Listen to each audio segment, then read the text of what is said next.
Coucou tout le monde, j'espère que vous allez bien. On se retrouve aujourd'hui pour la troisième partie de ma palle. Donc là il y a plusieurs maisons d'édition différentes, donc je vous les dirai au fur et à mesure. J'espère juste que vous n'entendrez pas la musique de rap de mes voisins qui ont décidé de se croire tout seuls encore une fois. Hein, donc sinon, bah tant pis, je recommencerai la vidéo quand ce sera plus calme. Donc nous avons Anna et le Père Noël de Jacques Mazot. Bon, je crois que c'est aux éditions France Loisirs, si j'ai fait de bêtises. Je sais même pas. Ouais, édition France Loisirs. C'est un petit livre que j'avais trouvé et je me suis dit que ça peut être sympa à lire à Noël. Nous avons ensuite Les Contes d'Anderson de Hans Christian Andersen aux éditions Nathan dans leur collection Bibliothèque des grands classiques. Donc c'est un livre qui date d'il y a quand même très longtemps. Donc voilà. Vu que je suis une fan de contes, hein. Vous allez le voir tout de suite d'ailleurs. Ensuite, j'ai Contes pour les enfants et la maison des frères Grimm. Donc j'avais vu passer ce coffret sur la chaîne de Kevin de Palace of Book, qu'il l'avait eu, et j'ai fait des pieds et des mains pour le trouver parce qu'il était très compliqué à trouver et il n'était pas non plus spécialement donné puisqu'il coûte 55 €. Et donc on a 2 tomes qui retracent tous les contes, les histoires écrites par les frères Grimm. Je vais dire par les frères, c'est pas tout là. Moi je commence à fatiguer. Hein. Donc il n'y a pas que des contes, hein. Par contre il y a eu des petites histoires qu'ils ont écrites comme ça qui sont dedans aussi. Donc les 3/4 je ne les connaissais même pas. Donc voilà comment se présentent les tomes en dehors du coffret. Bon, après les tomes n'ont rien d'exceptionnel, hein, clairement, mais c'est l'intégrale de tous leurs écrits. Et vu que je suis une férue de contes, j'avais envie de les avoir, et puis je me dis comme ça de temps en temps je prendrai l'un des 2 tomes et puis j'en dirai un temps. Et en plus je chope les livres derrière et c'est aux éditions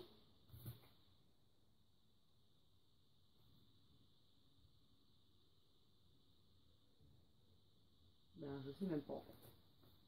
Donc je chercherai l'info et puis si je la trouve je vous la mettrai en dessous. Ensuite, chez Milan, nous avons Six of Crow de Lace Bardugo. Donc apparemment c'est un tome 1, ce que j'ai cru comprendre. Donc dans leur nouvelle collection Page Turner. Donc on en a beaucoup entendu parler sur la blogo. Apparemment c'est une saga dans le même univers que l'autre saga de l'auteur qui est Grisha si je ne me trompe pas. Alors je ne l'ai pas lu, j'espère juste que ça ne me posera pas de problème pour cette nouvelle saga. J'ai déjà tout qui commence à tomber, ça commence bien. Ensuite, nous avons le tome 1 de Inhuman de Cat Falls. Cette fille, c'était mon frère de Julian Peters. Donc dans cette vidéo, vous verrez beaucoup de livres qui ont été achetés grâce à Justine. Merci Justine si tu passes par là. Alors, Silver, livre premier de Kerstin Gill. Et le 2. D'ailleurs, le 3 sort ce mois-ci ou le mois prochain, je sais plus. Enfin, là, sous peu. On a la saga Les Revenants avec le tome 1, Plus encore que la vie de Amy Plum. Le tome 2, Que la mort nous sépare. Et le tome 3, Qu'apporte l'éternité. Ensuite, nous avons une intégrale de Entre chien et loup de Mallory Blackman. Donc l'intégrale était à 22 € et quand j'ai vu le prix des tomes à l'unité, je me suis dit que tant qu'à faire, j'allais prendre l'intégrale même si elle pèse une tonne et qu'elle fait presque 1700 pages. Donc là par contre c'est une intégrale que je lirai clairement pour une fois, hein, parce que sinon en un mois je vais lire qu'un seul livre. Alors après nous avons Nos étoiles contraires de John Green. Donc c'est pareil, je l'ai acheté avant sa sortie au cinéma parce que j'avais très envie de le lire. Et ensuite, j'ai vu beaucoup d'avis de gens qui disaient que autant de films les avaient émus, les avaient fait pleurer, les avaient bouleversés, alors que le livre, pas du tout. Donc, vu que les avis sont mitigés, c'est soit les gens ont adoré, soit ils n'ont pas aimé du tout, du coup, j'ai toujours pas vu. Ensuite, nous avons toujours chez Nathan, mais dans leur ancienne collection qui était Blast, Instinct de Vincent Villmino, donc le tome 1. Le tome 2. Et le tome 3. Si je me souviens bien, c'est avec des loups-garous. Alors, mon père les avait lus, il avait beaucoup aimé, et puis ben, moi j'ai fait ma feignasse, je les ai toujours pas lus. Ensuite, nous avons une saga dont le nouveau tome vient de sortir ou va sortir très prochainement. Donc ce coup-ci, c'est Mathieu de la chaîne Enjoy Books qui m'a donné envie de les lire. Il s'agit de Kid Girl de Holy Small, le tome 1, le tome 2, le 3, le 4 et le tome intermédiaire, compagnon, comme vous voulez, qui est Être ou ne pas être geek. Enfin, Être ou ne pas être. Donc j'ai vu que le nouveau tome sortait. Le tome 1 des cartographes, la sentence de verre de S.I. Grove. Donc là c'est pareil, le tome 2 sort très prochainement. Ensuite, nous avons la saga Les vampires de Manhattan de Mélissa Delacruz avec le tome 1, le tome 2 qui est Les sangs bleus, le tome 3 Les sangs d'argent, le tome 4 Le baiser du vampire. Je vais poser ça parce que je vais faire encore une catastrophe. Le tome 5 Le secret de l'ange. Le tome... non, celui-ci qui est sorti, qui se lit dans l'ordre. Apparemment, ce que j'ai vu. Hein. Donc le tome 6, Bloody Valentine, qui est une nouvelle. Je crois que c'est une seule. Hein. Donc c'est un livre assez court. Donc le tome 7, La promesse des immortels. Et le tome 8, Les portes du paradis. Ensuite, donc ça c'était chez Albin Michel dans leur collection Wiz. Pardon, j'ai oublié de préciser. Ensuite, toujours chez Albin Michel dans leur collection Wiz, nous avons Percy Jackson, tome 1, Le voleur de foudre de Rick Riordan. Le tome 2, La mer des monstres. Le tome 3, Le sort du titan. Le tome 4, La bataille du labyrinthe. Et le tome 5, Le dernier Olympien. Donc quand j'étais fin de collège, début du lycée, j'étais passionnée par tout ce qui était la mythologie grecque, etc. Et donc j'ai vu que l'auteur avait fait aussi d'autres sagas. Il y a les héros de l'Olympe et... je sais plus. Alors, il y a les héros de l'Olympe, et on a les chroniques de Ban ou quelque chose comme ça s'appelle. Je sais plus. Et il y a une nouvelle saga qui va sortir en octobre.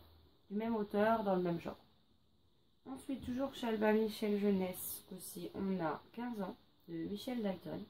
C'est un livre que j'ai vu cet été et qui m'a donné relativement envie. Il fait même pas 300 pages. Et puis encore une fois, c'est écrit bien gros. Ça a l'air d'être une romance toute choupinette pour les vacances. Ensuite, on a le tome 1 de Dissonance de Erika O'Rourke. Donc, il y a une belle brique. Toujours chez Albin Michel Jeunesse, on a Les princesses du royaume de la fantaisie, le tome 2, Princesse des coraux. Le tome 3, Princesse du désert. Le tome 4, Princesse des forêts. Le tome 5, Princesse de la nuit. Donc c'est une saga jeunesse avec de jolies illustrations. On a aussi les débuts de chapitre dans ce style-là. Donc après c'est différent selon le tome qu'on a dans les mains. Mais tout est bien décoré. C'est une série bien sympa. En plus à la fin vous avez... J'allais vous montrer. Encore une fois, un peu comme dans Myriade, des illustrations tout en couleur. Donc ici, il s'agit de l'histoire de 5 sœurs. Donc j'ai cru bêtement qu'il y aurait 5 tomes. Oh, c'est vrai, il y en aura 12. Tant pis, c'est pas grave. Donc le 6e est déjà sorti, mais je ne l'ai pas encore acheté. J'attends d'avancer un peu dans cette série avant de me procurer la suite. Ensuite, on a le tome 1, Comme des sœurs, d'Elizabeth Craft et Sarah Fain. Je ne sais pas comment on dit. On a Frozen, tome 1, Fuir ou mourir de Mélissa Delacruz et Michael Johnston. Que je lirai probablement cet hiver pour le Challenge Cold Winter. Toujours chez Albin Michel Jeunesse, nous avons Magic, livre 1 de Andy Sage. Sage, je ne sais pas comment on dit. Le tome 2, Le Grand Vol. Le tome 3, La Reine Maudite. Le tome 4, La quête. Le tome 5, le sortilège. Et le tome 6, la ténèbre. Donc là par contre j'ai un petit coup de gueule à passer envers la maison d'édition puisque c'est une saga de 7 tomes. Et la maison d'édition a décidé de s'arrêter à la publication du 6e. Donc là par contre, quand c'est des maisons d'édition, que ce sont de très longues séries où il reste, je sais pas moi, 4, 5, 6 tomes à paraître, qu'ils arrêtent au beau milieu si ça ne marche pas, je veux bien comprendre. Mais quand les maisons d'édition arrêtent à un seul tome de la fin, je trouve que c'est un peu du foutage de gueule pour ces lecteurs. Parce que là, clairement, j'espère pouvoir réussir à lire en VO, parce que sinon je ne connaîtrai jamais la fin de cette histoire. Sachant que j'avais déjà lu les 2 premiers tomes, mais je m'en souviens plus très bien. Donc je les ai remis dans ma pile à lire, et une fois que j'aurai testé plusieurs livres en VO, si j'arrive à suivre, je me replongerai dedans et je commanderai le 7e entre temps. Alors ensuite, nous avons chez Gallimard, jeunesse. Donc nous avons le cas Jack Sparks, saison 1, Été mutant de Victor Dixel. Le tome 1 de Animal, la malédiction de Boucle d'Or, toujours de Victor Dixel. La guerre des rêves, là c'est pareil, je ne savais pas puisqu'il n'y a rien indiqué, mais il s'agit d'un tome 1 de Catherine Webb. Donc du coup, je vais voir si je le lis. Donc, à l'heure actuelle, j'ai jamais vu la suite. Donc si j'arrive à trouver facilement la suite, je le commencerai. Et sinon, ben, je ne sais pas ce que j'en ferai. Nous avons Sans prévenir de Matthew Crow. Lydie Hélène, le tome 1, Le club des mauvais jours d'Alison Goodman. Dans leur collection Scripto, nous avons Kiss de Jacqueline Wilson. Chez Gallimard, dans leur collection Scripto, ma moitié m'avait offert une fois pour les fêtes de fin d'année un coffret John Green. Donc qui regroupe déjà le coffret. Si j'arrive à sortir le livre.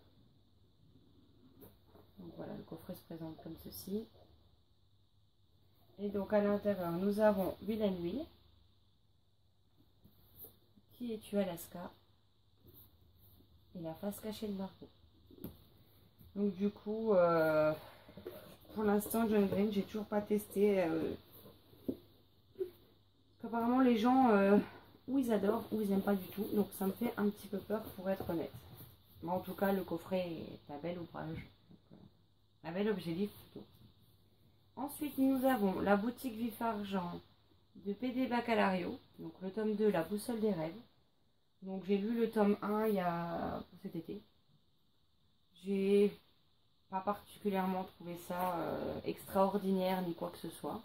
Mais bon, vu que j'avais le tome 2, je vais le lire. On verra bien si je continue la saga suite au tome 2 ou non. Donc c'est un objet, encore une fois, un objet livre en hardback. Voilà la couverture du tome 2 sans sa jaquette. Donc beaucoup trouvent le livre en lui-même magnifique une fois qu'on enlève la jaquette. Moi personnellement je préfère que la jaquette. Je sais pas, je suis pas fan du hardback de cette série. Ensuite nous avons le tome 1 de L'héritière de Melinda Salisbury.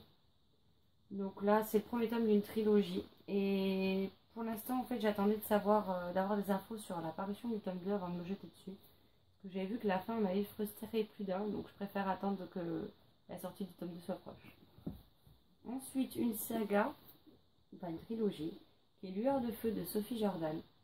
Donc là, si je ne dis pas de bêtises, ça parle de dragon. Donc voilà. Le tome 2, Sœur rivale. Et le tome 3, Prisonnière. Ensuite, nous avons 2 intégrales qui sont des énormes pavés avec Le monde de Narnia de C.S. Lewis. Donc il y a 7 tomes pour environ 900 pages et j'avais pas vu par contre que la police d'écriture était aussi petite. Donc là c'est pareil, hein, je pense que je lirai un tome par un tome. Hein. Et nous avons la dernière intégrale qui est À la croisée des mondes de Philippe Pullman. Donc en intégrale, là il n'y a que 3 tomes. L'écriture est toujours aussi petite et il fait 1025 pages. Donc là c'est pareil, il y a intérêt à le lire en plusieurs fois parce que j'y arriverai jamais au bout sinon. Ensuite, on passe chez Bayard Jeunesse avec le Mystère Blackthorn, acheté grâce à Justine. J'ai oublié de vous dire l'auteur. Donc, c'est le Mystère Blackthorn de Kevin Sands. Pardon. Ensuite, nous avons le tome 1, L'éveil des Macabres de Ty Drago. Et le tome 2, La Reine des Macabres. Donc là, c'est pareil, le premier tome, j'espère bien pouvoir le lire en octobre pour le mois d'Halloween. Et là, l'octobre, même si je ne sais pas si Justine de la chaîne Fairy Neverland le fera cette année puisqu'elle n'est plus en France. Donc je verrai bien. Ensuite, nous avons le manoir, tome 1, Liam et la carte d'identité de Evelyne Brissou-Pellen. Donc c'est pareil, hein. Justine, si elle voit ça, elle va me tuer. Puisqu'elle adore cette série. J'ai promis que je lirai le premier cette année, donc on va essayer de s'y tenir. Le tome 2, Cléa et la porte des fantômes. Le tome 3, Alissandre et le cercle de feu. Le tome 4, Nick et le pacte des démons. Donc en plus, c'est des livres jeunesse écrits suffisamment gros pour vite les lire. Le tome 5, Lou et l'île maudite. Et le tome 6, Alex et le Strigoi. Donc ça, les 6 tomes-là font partie du premier cycle. Et le deuxième cycle a déjà commencé puisque le tome 1 est sorti. La seule chose que je regrette, c'est que le toucher au niveau des couvertures n'est plus le même en fait. On avait un aspect... je sais pas comment dire. Pas velouté, mais je sais pas. L'aspect n'est plus du tout le même que entre les 5 premiers et le dernier. Qui est tout brillant, tout lisse. Je préférais les anciennes, mais bon, tant pis. Ensuite, nous avons Trollhunter de Guillermo del Toro et Daniel Kraus. L'apothicaire de Mail Meloy. Donc c'est pareil, celui-là me fait très envie et j'aimerais bien lire le mois prochain. Ensuite, nous en avons un qui va probablement pas traîner puisque Justine l'a particulièrement aimé et elle vient de le lire. Il s'agit de la série Grim Legacy, si je dis pas de bêtises. Ouais, The Grim Legacy. Donc en français, ils n'ont pas mis spécialement de titre ou autre. Donc le tome 1, La malédiction des Grimm de Polly Schulman. Le tome 2, L'expédition H.G. Wells.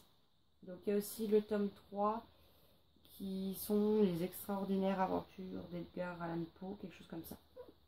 Enfin, c'est avec Edgar Allan Poe, ça c'est sûr. Ensuite, nous avons le tome 1 de Blackbird, non-code Blackbird, pardon, le tome 1 Court ou meurt, d'Anna Carré. Donc là, c'est pareil, un magnifique objet livre. Mais apparemment, la narration est à la... de ce que j'ai entendu. Après, je ne sais pas, je l'ai pas lu. À la deuxième personne du singulier et l'autre livre de ce même style qui était... enfin, de ce même style. Avec ce genre de narration précise était Alfbad et j'ai décroché au bout de 180 pages parce que franchement, j'arrivais pas à m'immerger dans l'histoire justement à cause du choix de la narration. J'espère qu'avec celui-ci, ça passera bien. Ensuite, nous avons Miss Peregrine, tome 1 et les enfants particuliers de Ramson Riggs. Le tome 2 qui est Hollow City. Donc, par contre, je n'ai pas acheté encore le tome 3, donc on verra si j'approche. Là, pareil, c'est écrit relativement petit. Le livre est gros et pèse 3 tonnes. Donc ça, c'est déjà pas des livres que j'emmènerai quand je pars en week-end ou cela, parce que vive le poids.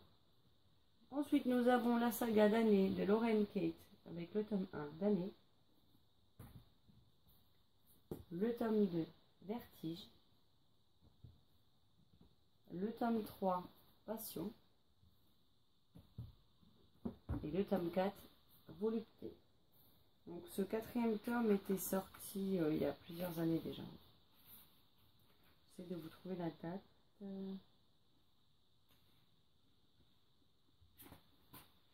Je ne la trouve pas, ça commence bien. En novembre 2012. Et le dernier tome est à paraître en juin 2013. Le tome 5 il vient de sortir en septembre 2016. Donc on a juste plus de 3 ans de retard. Donc, je me demandais si on allait l'avoir un jour. Donc il est sorti. Donc je pense que je l'achèterai assez rapidement histoire d'être sûre de finir la saga. Parce que j'ai peur que s'il ne marche pas, etc. Après j'ai du mal à le trouver. Là nous avons les 3 premiers tomes d'une saga que j'ai... donc j'ai le 4e mais que j'ai prêté à ma soeur. Nous avons Eragon, tome 1 de Christopher Paolini. le tome 2, l'aîné. Le tome 3, je ne sais pas comment ça se prononce, je dirais Brisinger, mais je ne suis pas certaine que ce soit ça. Hein. Et le tome 4 qui est l'héritage, si j'y pense, je vous mettrai la couverture ici. Mais ma soeur me l'a emprunté, vu que ma soeur, elle lit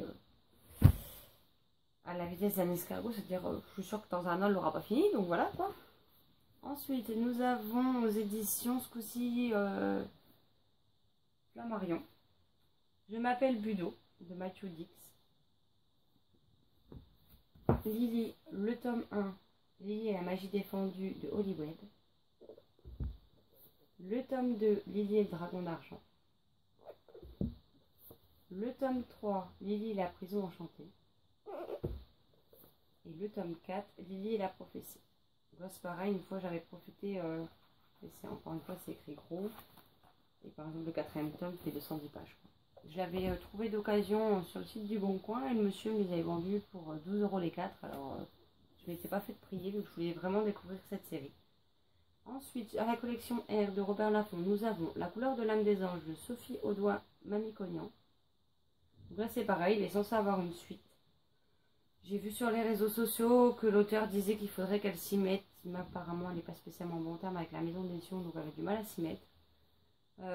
J'en entends beaucoup de bien, mais moi tant que je ne sais pas si la suite sortira un jour ou pas, je pense que je vais le laisser de côté. Parce qu'il n'y a rien qui m'énerve plus que de commencer une saga et de jamais avoir la suite. Donc je préfère attendre, tant pis. Et si la suite ne sort jamais, bah, je crois que je ne le lirai jamais en fait. Je sais même plus où poser les livres à force. Ensuite, nous avons Si loin de toi de Tess Sharp. Qui m'a fait très envie quand je l'ai acheté. J'avais d'autres lectures prioritaires et du coup, bah, je l'ai jamais sorti. Ensuite, nous avons Nos faces cachées de Amy Harmon, que j'avais précommandé à ma librairie pour l'avoir le jour J. Et avec la vague d'engouement qu'il y a eu sur ce livre, honnêtement, j'ai pris peur. Et du coup, ben, il est toujours dans ma palle et j'ose pas le sortir. Moi, quand un livre prend trop d'ampleur, en fait, j'ai tendance à y aller à reculons plutôt que de foncer tête baissée. Ou je l'achète tout de suite, et dans ce cas-là, je le lis tout de suite avant que les premiers avis commencent à apparaître sur la sortie VF, qu'on commence à en entendre parler plus que de lui, ou alors après, il va traîner dans ma palle 3-4 ans avant que je le mette. Ensuite, on a Les cœurs brisés, le tome 1 de Amelia Kahane. Là, c'est pareil, je sais, c'est un diptyque. Et le tome 2 est déjà sorti. Et c'est... je sais plus, mais la couverture est bleue. Enfin, il y a des ailes bleues dessus. Ensuite, on a le deuxième et dernier tome de la duologie La symphonie des abysses de Karina Rosenfeld. Donc j'ai lu le premier tome cette année que j'ai particulièrement aimé. J'aurais aimé le lire avant de la revoir aux Aliénales, mais je pense pas que je vais avoir le temps. Donc bah, tant pis, je le lirai par la suite. Toujours de Karina Rosenfeld, nous avons Phoenix, tome 1, Les cendres de l'oubli. Et le tome 2, Le brasier des souvenirs. Donc ce que j'aime particulièrement chez cet auteur, c'est que toutes ces séries sont en majorité en 2 tomes. En tout cas, toutes les séries publiées à la collection R. Parce que là, j'ai vu que l'an dernier est sorti Le Feu Secret, le tome 2 là va sortir. Et de ce que j'ai vu, le tome 2 sera encore une fois le dernier. Donc c'est très bien, au moins on n'a pas de série à rallonge, etc. Et je trouve ça parfait. Ensuite, nous avons Caleb, tome 1 de Mira El-Roundir, donc aussi connu sous le nom de Ingrid Desjours. Donc il serait temps que je m'y mette. Mais bon, c'est pareil, il est en lecture commune avec Steph, donc j'attendrai. Il faudra que je me procure les suites puisque je ne les ai pas pour l'instant. Ensuite, nous avons la trilogie L'Essente, le tome 1 de Cass Morgan. Donc non, je n'ai pas spécialement la nouvelle couverture. En fait, ils ont simplement une jaquette avec la série télé. Ils n'ont pas réimprimé en fait les couvertures. Bon, vu que j'aime pas trop la couverture de base, limite je suis contente qu'ils y aient mis une jaquette. Ah. Alors, par contre, pourquoi j'enlève les jaquettes quand je lis? Parce que ça m'énerve. Le tome 2, 21e jour. Et le tome 3, Retour. Ensuite, on va passer au livre de chez Rebelle et Valentina Édition. Et ce sera tout pour cette vidéo. Il me reste encore une pile à vous présenter. Donc nous avons Alzor Près, le tome 2, La quête des origines de Chloé Delalande chez Rebelle. Donc j'avais découvert l'histoire de Chloé, le tome 1, lorsqu'elle était encore publiée chez Valsombre Édition. Donc je l'ai vu, je l'ai enfin rencontré après tant d'années à se parler via les réseaux sociaux et les blogs aux Imaginales. Et elle m'a dit que même si je n'avais pas beaucoup de souvenirs du tome 1, je pouvais sans problème me lancer dans ce tome 2. Parce que vu que quand elle est arrivée chez Rebelle, le tome 1 a été réédité, donc on a dû attendre pour avoir le tome 2. Apparemment, il y a des grosses piqûres de rappel dans ce tome 2, donc j'ai hâte de le lire et d'en savoir un peu plus. Donc, si ce n'a pas changé depuis, c'est une trilogie. Oui, bien sûr. Je crois qu'il est temps que j'arrête de filmer. J'en suis quand même à la 4e vidéo. Je crois qu'il est temps que j'arrête pour ce soir. Ensuite, nous avons Pamphlet contre un vampire de Sophie Jomain chez Rebelle. Donc là, c'est pareil, il y a un tome 2 qui normalement est prévu. Donc, on verra bien. Ensuite, nous avons Nitessence, tome 1, L'âme de la nuit, tome 1, Nitessence de Maria Giromalet. Donc c'est pareil, je l'ai acheté au Salon du Livre de Paris il y a 3 ans, je crois. Oui, ça peut être ça, puisque l'an dernier j'y étais, c'était pas là que je l'ai acheté. Donc ouais, il y a 3 ans. Je l'ai toujours pas lu. Peut-être que je me magne et que j'achète la suite. Ensuite, une trilogie qui est Eren d'Émilie Musso, donc le tome 1, L'éveil. Le tome 2, Le fétiche. Et le tome 3, La Renaissance. Donc par contre, si jamais vous aviez les séries en cours, etc., Émilie Musso ne fait plus partie de chez Rebelle. Elle l'avait annoncé sur son compte Facebook. Donc si vous avez la série en cours et qu'elle n'est pas finie, je vous conseille de très vite commander la suite des romans, parce que je suis même pas sûre qu'on les trouve encore sur le site de Rebelle. Et si vous les trouvez d'occasion, etc., n'hésitez pas, parce qu'après vous allez avoir beaucoup de mal à les trouver. Nous avons également Sonata d'Émilie Musso. Donc il me tente aussi énormément et que, comme les autres, j'ai toujours pas vu. Ensuite, nous avons Laurette et les petits bonheurs de la vie de Christy Sobesti. Ça, c'est un livre qui fait même pas 200 pages, donc je pense qu'il sera vite lu. Nous avons Les Arcanes du temps de Lionel Béra. De cet auteur, j'ai déjà lu L'Auréole des condamnés, qui est un thriller que j'avais beaucoup aimé. C'est donc pour ça que j'ai acheté aux Imaginales son autre thriller qui est Ubiquity. Donc j'ai hâte de le lire. Nous avons L'apôtre de l'ombre d'Oksana O. Donc c'est le premier tome. Il y a un deuxième tome qui vient de sortir qui est au creux de mes mains, si je dis pas de bêtises. Si je pense, je vous mets la couverture ici. Donc là c'était, je l'ai eu aux Imaginales pour les... Quand vous êtes sur les salons, vous achetez 2 livres sur le stand Rebelle, vous en avez un 3e gratuit à choisir parmi une sélection. Donc c'est pas la version Rebelle, sachant qu'il est reparu chez eux. C'est la version des éditions L'Atelier Mosessu. Mais j'ai choisi celui-là puisque j'ai découvert Oksana avec Go To Hell, sa trilogie que j'ai beaucoup aimée, donc j'avais envie de l'avoir dans un autre registre. Ensuite on passe au Valentina et au dernier livre que j'ai à vous présenter. J'essaie déjà de les récupérer. Là j'en ai partout, je sais même plus où les poser ni comment me tenir sans que tout se casse la figure. Donc nous avons Damanta, tome 1, Les erreurs de l'innocence de Céline Dufroy. Et le tome 2, La voix des sages. Donc c'est une duologie, donc la maison d'édition ayant fermé ses portes, j'ai essayé de prendre les tomes 2 par 2, comme ça moi j'étais sûre. Ensuite nous avons, d'ailleurs Justine si tu passes par là, La prophétie d'Alysiane, le tome 1, Les élus de Justine Patero. J'espère que je prononce bien ton nom de famille, sinon c'est marrant. D'ailleurs si je me trompe, n'hésite pas à me le dire la prochaine fois qu'on se verra. Et le tome 2, Les 4 peuples. Donc c'était les nouvelles couvertures et je m'étais jetée dessus pour les précommander, pour découvrir Justine, non plus la blogueuse, la booktubeuse, mais l'auteur en elle-même. Je les ai toujours pas commencé, mais promis, je les lirai un jour et tu auras une chronique. Ensuite, nous avons Partenaire de sang de Maria Amini, toujours chez Valentina. Donc au début, cette série était sortie en tomes séparés. Donc j'avais lu les 2 premiers tomes qui Éveillé et lié, que j'avais particulièrement aimé.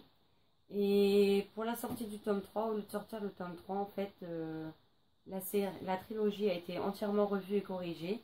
Et elle est sortie sous intégrale. Donc du coup, ce sera avec plaisir que je relirai les 2 premiers tomes, puisque maintenant ça fait quand même un sacré moment, donc je ne les ai plus très bien en tête, même si je me souviens avoir adoré. Je me souviens clairement que des grosses lignes et rien de plus. Donc je reprendrai l'intégrale et je me ferai un plaisir de découvrir la fin de cette histoire. Et toujours de Marie-Amélie, nous avons Le Prince Maudit, qui est un remake de La Belle et la Bête version gay, version romance gay. Donc ça m'intrigue et je suis pressée de le découvrir. En plus, il fait 250 pages, donc je pense qu'il va vite sortir de ma pile.